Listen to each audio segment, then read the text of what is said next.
Well, good evening, good afternoon, good night. This is Pixelia here, and I am with the one and only Miles Anthony, aka the boss of the DG.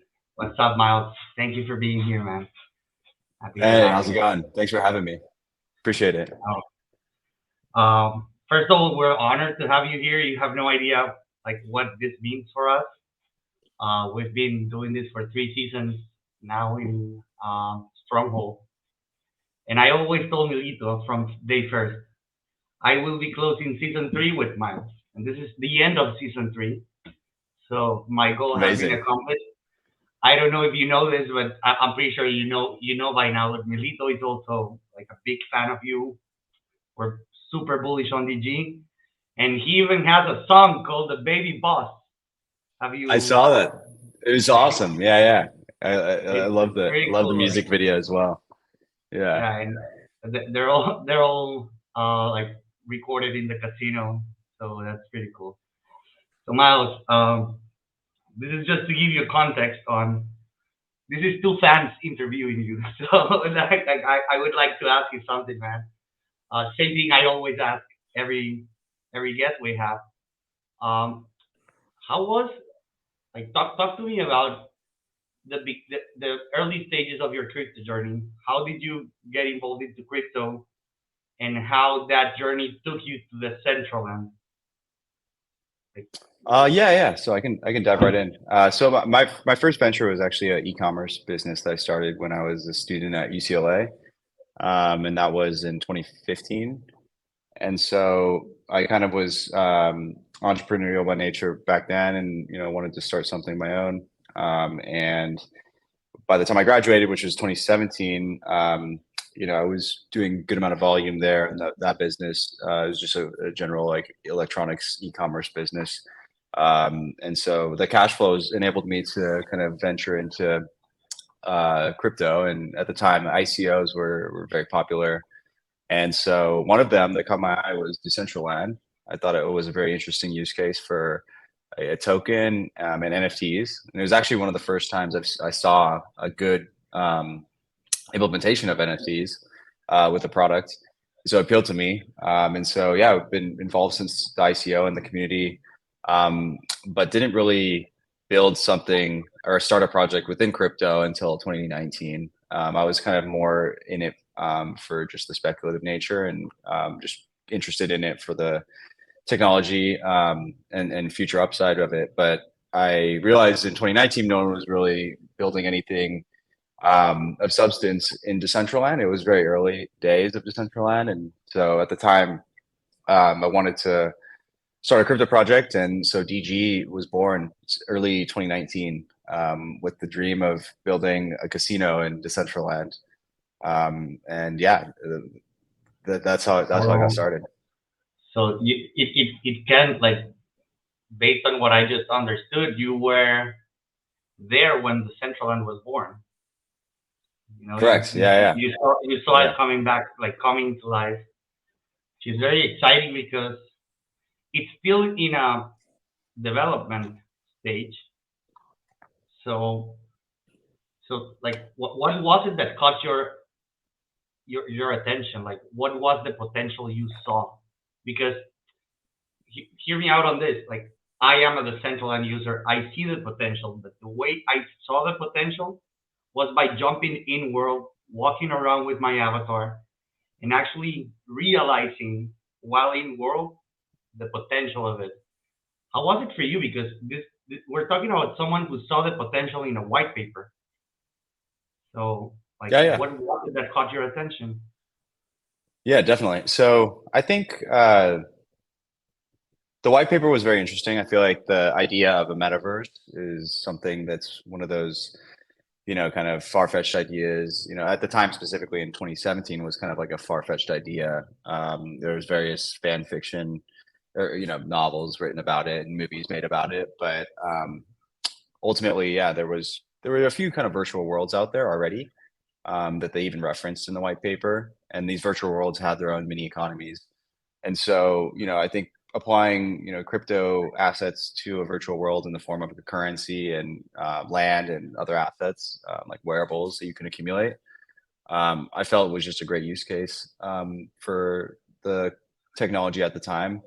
And this is during a time when pretty much there was like a new project popping up every single day. In 2017, it was pretty hectic, and a lot of them kind of made these wide assumptions that everyone is a crypto user. And for example, there was like ad networks and all types of other things where they were great ideas on paper in the white paper, but they made the assumption that everyone has a wallet and everyone will use their wallet and wants to interact with this network. And so I thought that that was just a little bit far-fetched because as onboarding people into crypto is still difficult to this day. And so the idea of a virtual world where everything was already virtual, and so even to log into it, you had to be a crypto user in the form of logging with your MetaMask address. That made sense that it would be something that would actually be feasible as a product. And so yeah, that I think that's really what stood out to me the most about the project at the time. And yeah, they didn't launch it until like even early 2020. So there was like various development environments where you could mess around with the SDK, in early 2019. But yeah, the public launch actually wasn't even until I think it was like February 2020. But yeah, obviously once that happened, it definitely confirmed my conviction around Decentraland being a leading metaverse. And yeah, since then they've been able to add a lot of new features and even new in-game assets that creators can launch themselves to kind of create this whole mini virtual economy around the virtual world. That's a very good answer. Now let me ask you something. You were in crypto, since 2017 or early on, like early stages. It took, based on what I'm hearing, like since you got into crypto and the central and came to life, it was like 3 years, right? During those 3 years, I know that you are part of many NFT communities that were born on that time that are very popular now. And I just wanna like now I understand the power of a PFP community. Back like 2 years ago, I couldn't really embrace the concept. I can see that you caught the concept very early on. So community, like from a community aspect, how being a part of these communities helped you shape up the vision that you had for the casino, because obviously ice poker is just an evolution of the first idea, which was the casino. So Correct. how Yeah. was it that this community is like, because this is not something you did on your own, there was a group of people Right. involved. So talk to me about that specific part, like how these communities helped you achieve this, like how was it? Yeah, definitely. So I think first of all, I remember trading like crypto kitties back in I think it was 2017. That was my first experience with NFTs. And then 2018 was the land sale, I believe, for Decentraland, the first land sale. And that was kind of the second instance. And yeah, kind of over time, I definitely just formed a kind of a stronger and stronger thesis around, whether it's NFTs or tokens, they're able to align interests of anonymous actors on the internet, which hadn't really been possible before these assets were created. And so from the beginning, I didn't really see the massive potential. Like I remember I purchased like a CryptoPunk. I'm not sure which year, but quite a while ago. Should have bought way more. But yeah, I remember I just thought they were kind of cool looking, and I've kind of viewed it just as like a collectible item. I didn't really think they would blow up as much as they did, and otherwise, yeah, obviously would have bought more. But yeah, I think I thought I just the art appealed to me. I thought it was a very simple, cool looking piece of art, and so that's kind of I would say my best acquisition of a PFP. Since then, like we've definitely seen from a marketing perspective and growth perspective, leveraging the power of these PFP communities has been very helpful for us to expand our user base and our community. Um, you know, a lot of them are amazing art, have an amazing, thriving community. But they, at the end of the day, they are just PFPs, which, is utility, but, they're always kind of looking for more utility to give their holders. And so, once we started kind of experimenting with partnerships with these communities, just because we felt that they would be a good fit for our product, we kind of found a sweet spot with launching custom, NFT wearables and airdropping them to these communities. And so I think this has been a very great source of growth, and just getting people in the door to try ice poker. We've done various ones. I'm sure you're aware with, most recently with Utes. We did one originally with like even the Milk Road community with the Milkman, amongst several others. And so, yeah, it's been a great means of growth for us.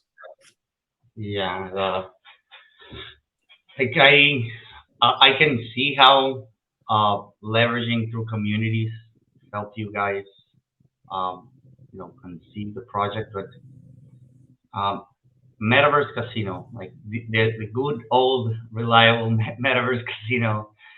Uh, by the way, your memes about it, they just crack me up, bro. Bernie Sanders requesting, like this is fucking hilarious. But, like going back to the casino, like at which point, like I've heard this story from, let's say, Ryan's perspective, Sal's perspective, but not your perspective.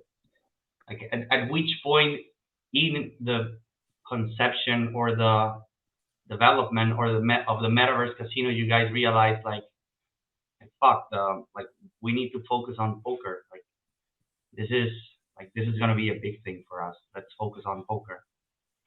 Yeah. How like when did you guys decided to pursue that? At which point, or what was the key element that made you decide to walk down that road? Yeah, definitely. That's a great question. So, I mean, we started the project in early 2019. It was like, end of Q1 2019.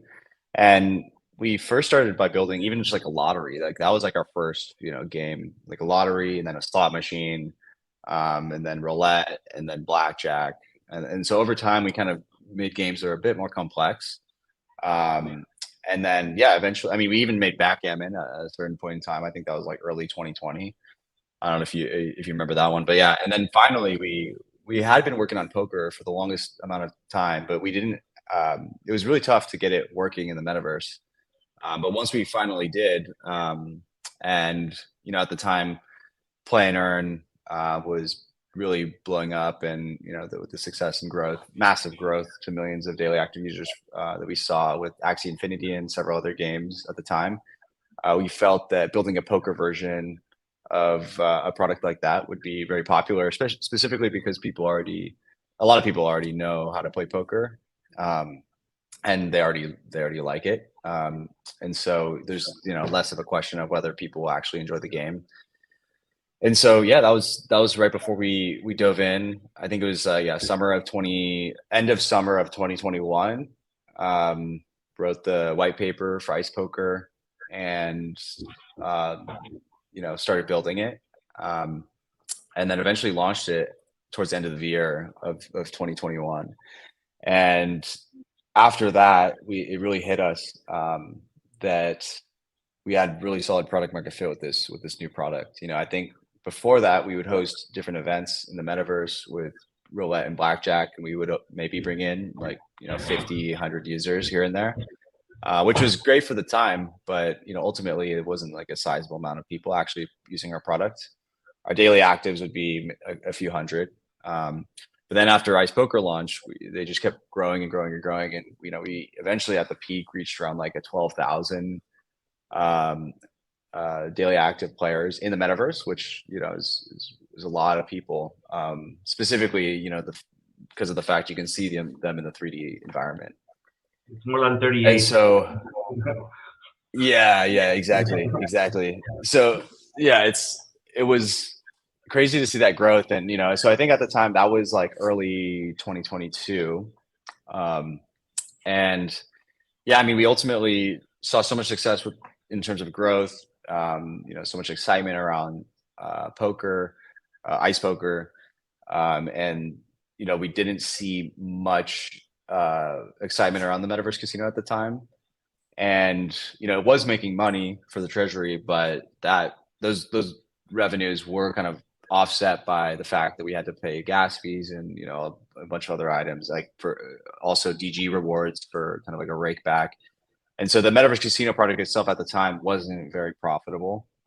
In fact, some months were not profitable. We were actually losing money on some months. And the growth, prospects weren't great compared to what we had seen with ice poker and the demand for the mints and the revenue generated for the treasury through those. And so at the time, it was various members of the community and team kind of pushed for kind of going all in on ice poker. And it's funny now because looking back, we're kind of pivoting back towards Metaverse Casino now that we're focused more on revenue generation, and demand for mints obviously has died down. We haven't done a mint in about a year. But yeah, at the time it made sense, and it was kind of a part of a bigger push to build a product that was non-gambling, so you didn't have any issues promoting it in certain jurisdictions. But yeah, it's been a very rough last year. I think pretty much the entire last 12 months has been, and plus, several more months, more than a year has been geared at basically making the ecosystem sustainable. These wearables still emit lots of ice, so we try to gamify the burn of ice with, a tournament mode, as you probably are well aware of, amongst many other initiatives to kind of bring our burn to earn ratio back towards 1. And so, yeah, we've made some great progress on that.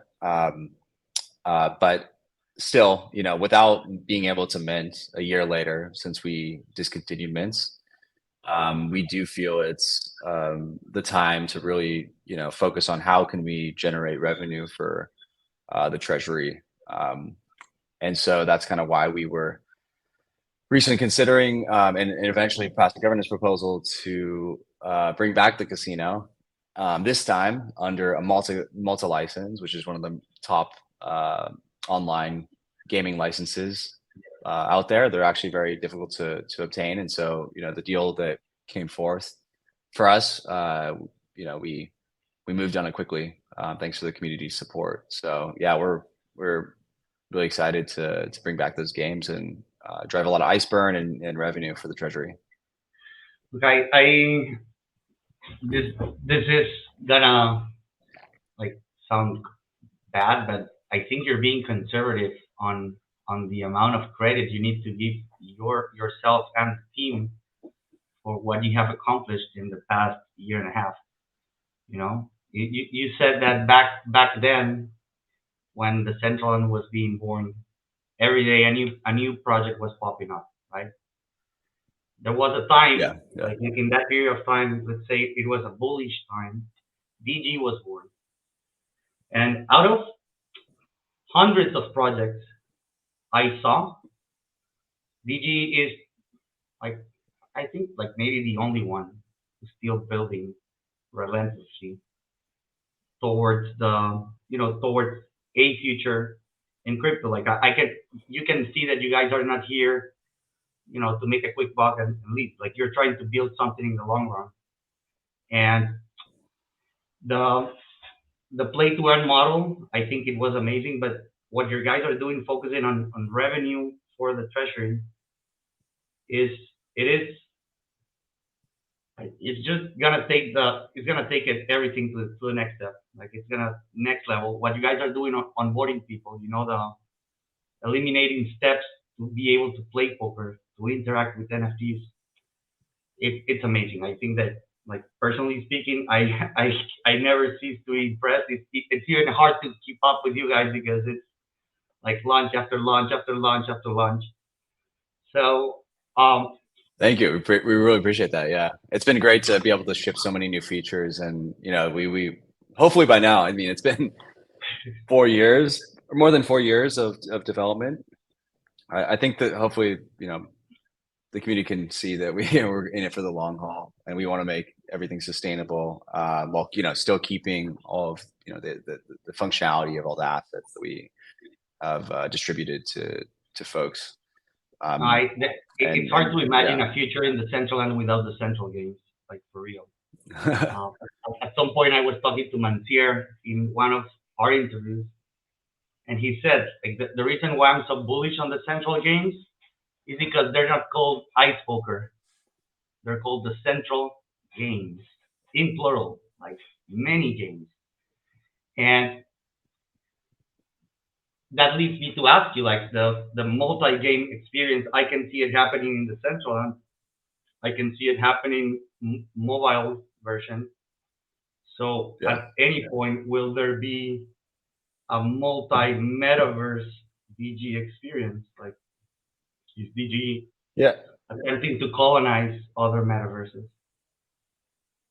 Yeah, it's a great question as well. I think it's been pretty popular with people asking, but I would say Decentraland has been great. It's really provided us with everything that we needed through their SDK to build the games that we've built.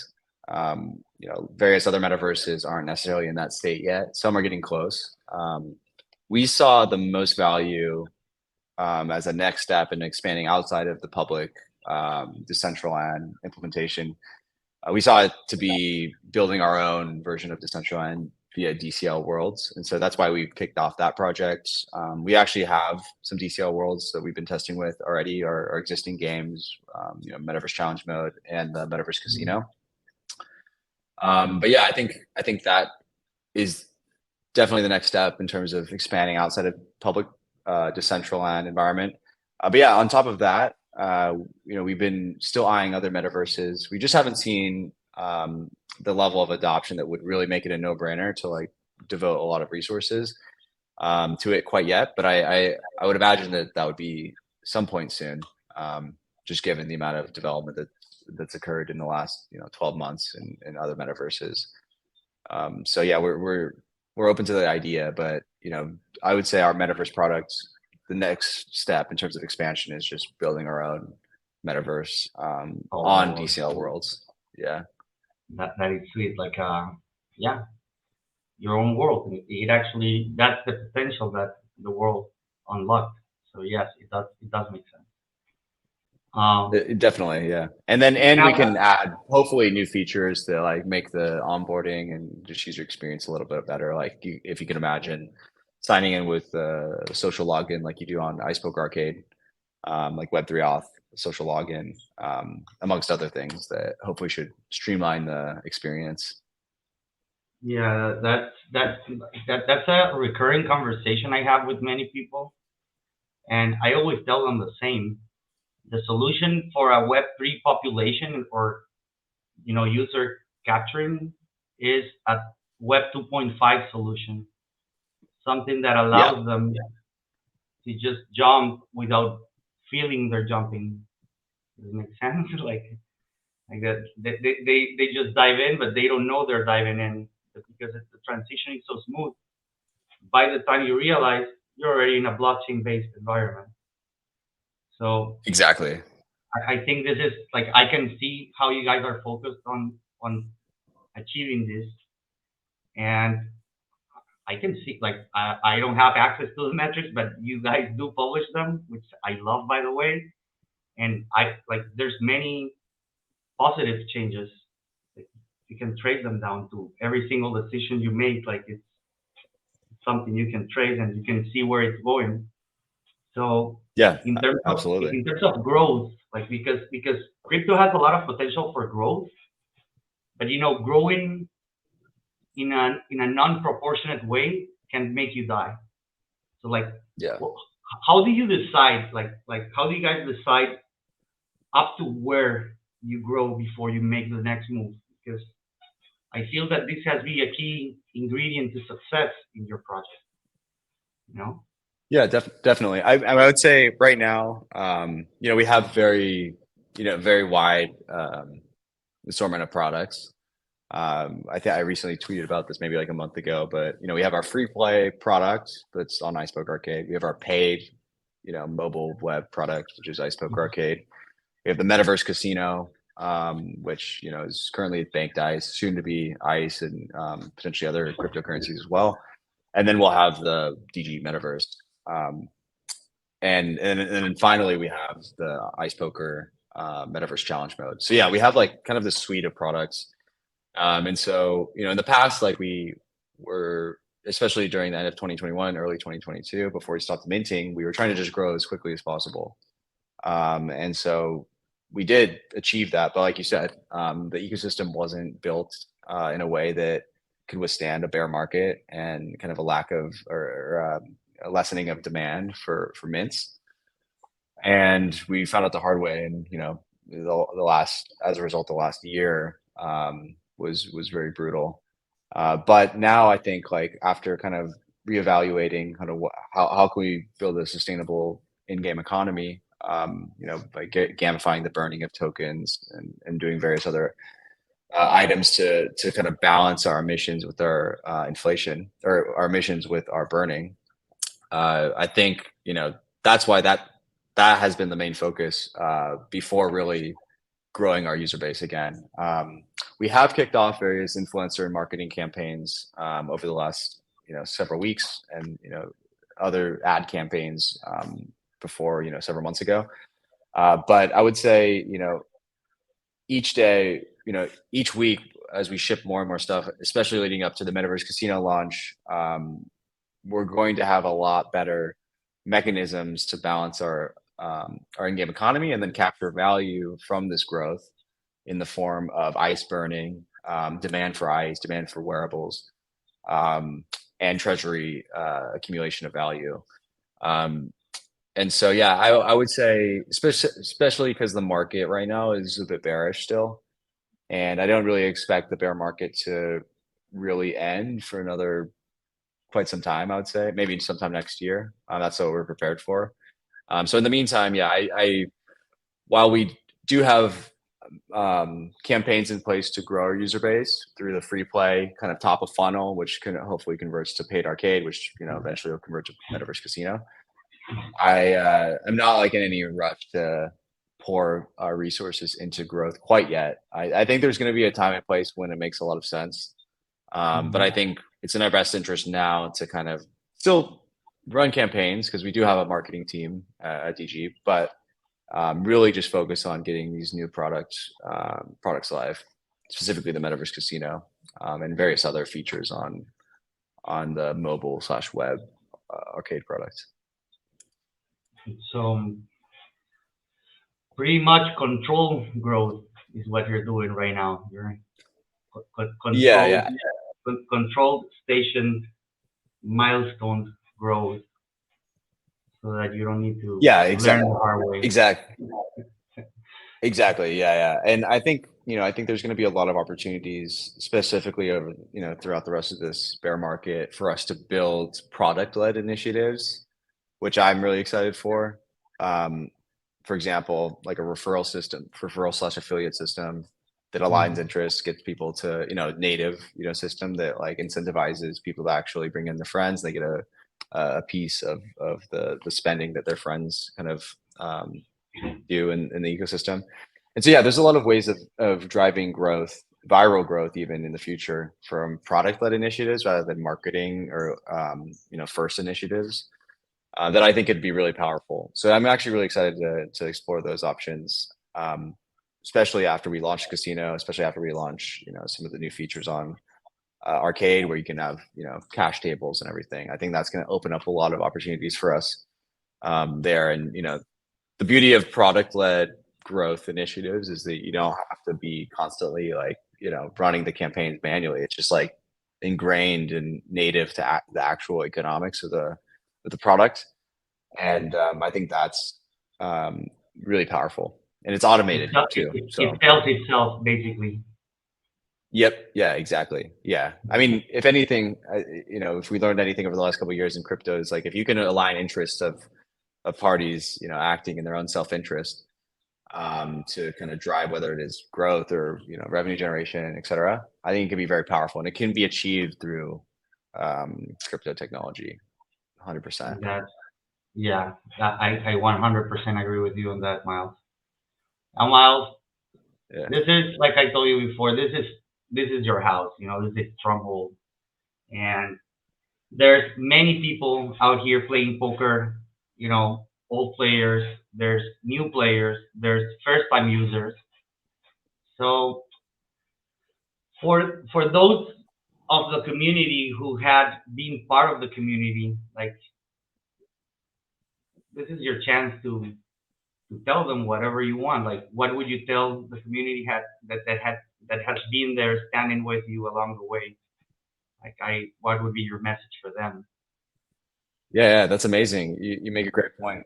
Maybe we should do this more often. I feel like I maybe assumed that everyone joins roundtables, but that's probably not the case. So maybe projecting in Stronghold would be a better means of communicating with everyone, specifically the players.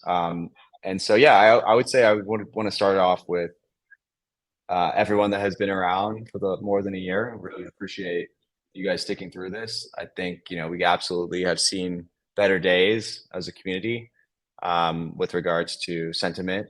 I think early 2022, things were absolutely crazy.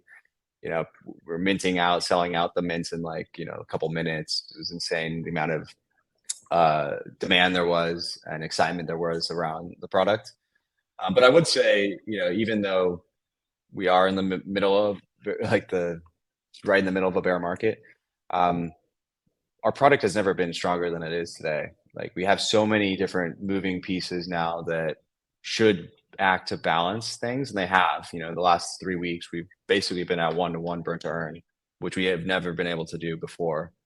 And so I think it's really just going to take a little uptick of demand to really drive a very, very powerful flywheel to drive more growth, to drive more excitement around in-game assets, et cetera.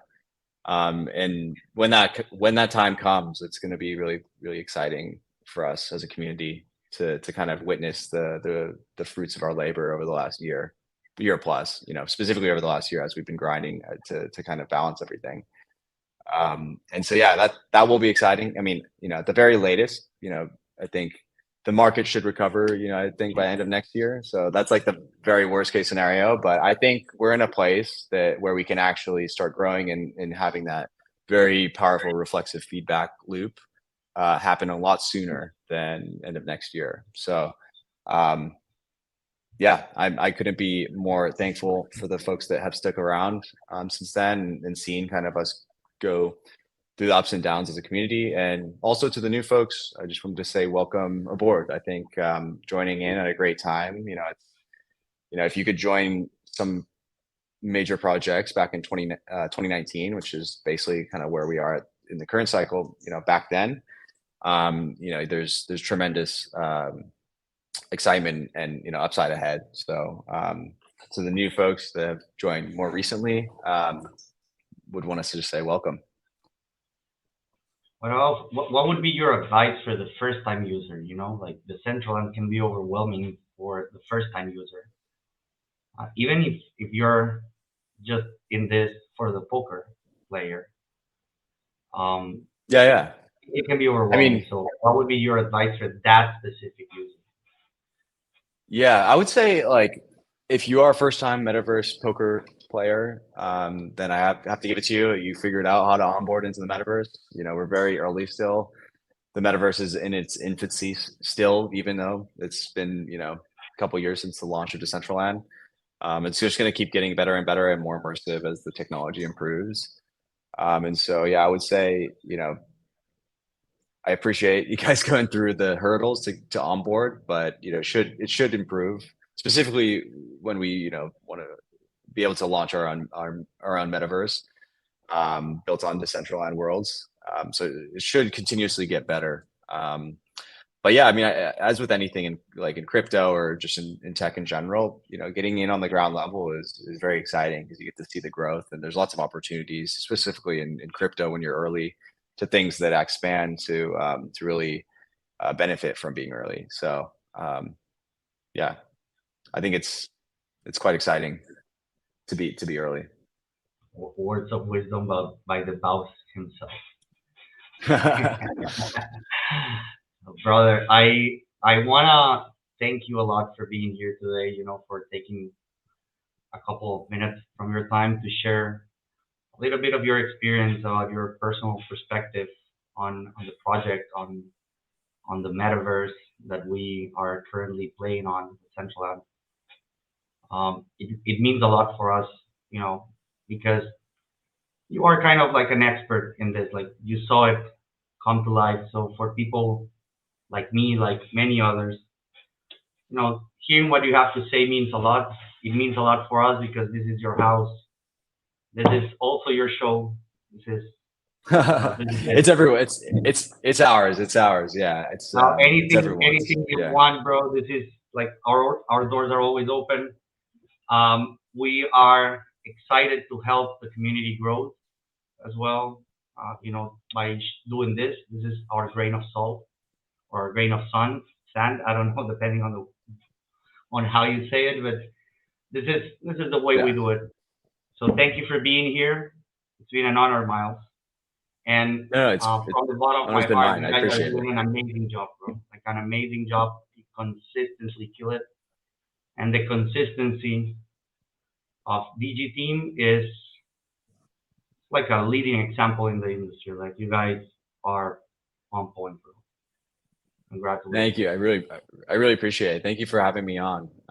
And yeah, it's been a great opportunity to speak directly to the community, outside of just our roundtables. So yeah, maybe we could do this, do another check-in at some point soon if you'll have me on again. Um, We'll just be let happy me to know. have you on Yeah. again. Yes. So thank you for being here, Miles. It's been a pleasure. Thank you. This is Pixelia. This is the boss. This is Anton Web Radio. You guys have a good night. Take care. Thank you, Pixelia. Take care, guys. Thank you, Miles.